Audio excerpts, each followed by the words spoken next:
Hi, I'm the Director for Common Knowledge Trust, and we house the Birthing Better Childbirth Preparation Skills. I'm of the generation of women who led the VBAC revolution. In the 60s and 70s, when we had cesareans, there was only a 4.5% cesarean rate, and those cesareans were really medically necessary. Those of us who had cesareans felt lucky that we lived in a modern world with modern health care where we could have one. Yet, when we got pregnant a second time, often the problem that had caused us to have a cesarean the first time didn't exist. So some of us wanted to try to have a vaginal birth. There were no choices back then. We had to fight. It was called a trial of labor, and there were risks. When we had cesareans, we were cut from our pubic bone to our navel. We were left with an ugly scar and a uterus that was cut. The muscles were cut up and down like this. And if we had another pregnancy, there was a risk of uterine rupture, and particularly if we labored and our uterus had to contract. My sister-in-law had a uterine rupture at 9 months. She lost her baby, but she survived. So the risks were real back then. But by the middle of the 80s, everything had changed. We were wearing bikinis, and women didn't want to be left with that ugly scar. So the medical profession figured out how to do the bikini cut, the low-lying cesarean. And the advantage was that they split the muscles of the uterus this way, across this way, rather than up and down. And this made it safer for us to have a vaginal birth after a cesarean.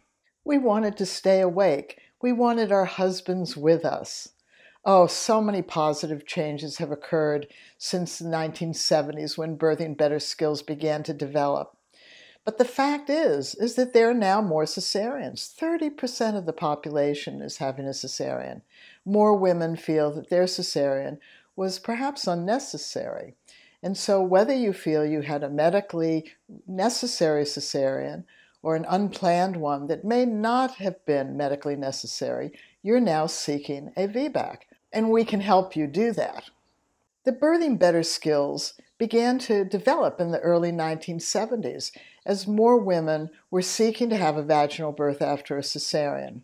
I happen to be a natural health practitioner that did a lot of body work with bad backs. I worked on a lot of pregnant women with bad backs and a lot of older women who felt that their bodies had been damaged by birth.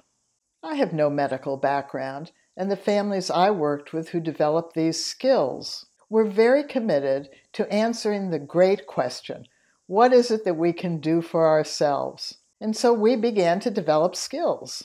And the first skills we developed were the common language skills that women and men could use together because we all blink, we all cough, and can tighten up our rectum.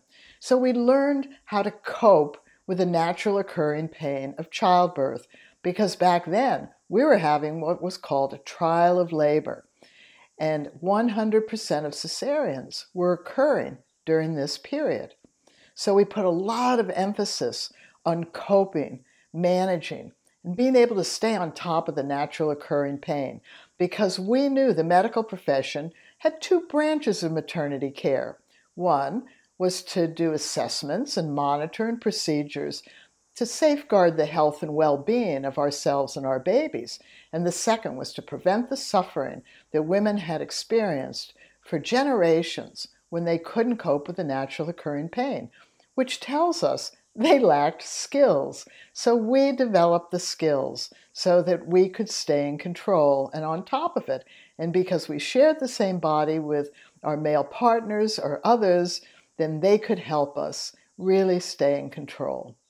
But what we realized was that we actually had to go back and learn to prepare our body for birth, because even with good coping skills to cope with that pain, some of us ended up with another cesarean. Not because there was really a medical reason, but we had a delay in dilation in the first stage, or a medical reason did begin to occur. So we then focused on preparing our pregnant body to create space and mobility and softness to let this big object out.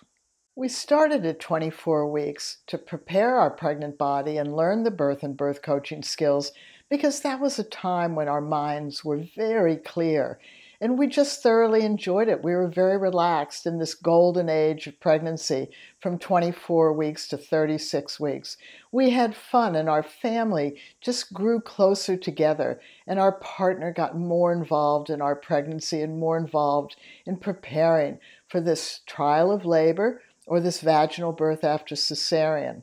And what we discovered is when we prepared our body and then used the birth and birth coaching skills, we were much more likely to have a successful vaginal birth. But we discovered something much more profound. If we needed or wanted or were pressured to have another cesarean, or we had an unplanned or an emergency cesarean, we continued to use the skills because we realized this was our baby's birth, and we could skillfully birth our baby, no matter where we birthed, no matter who was present, and no matter the circumstances. This mini course is focused on working with the natural occurring pain of contractions and giving you some of the adjunct skills, and we hope you enjoy it.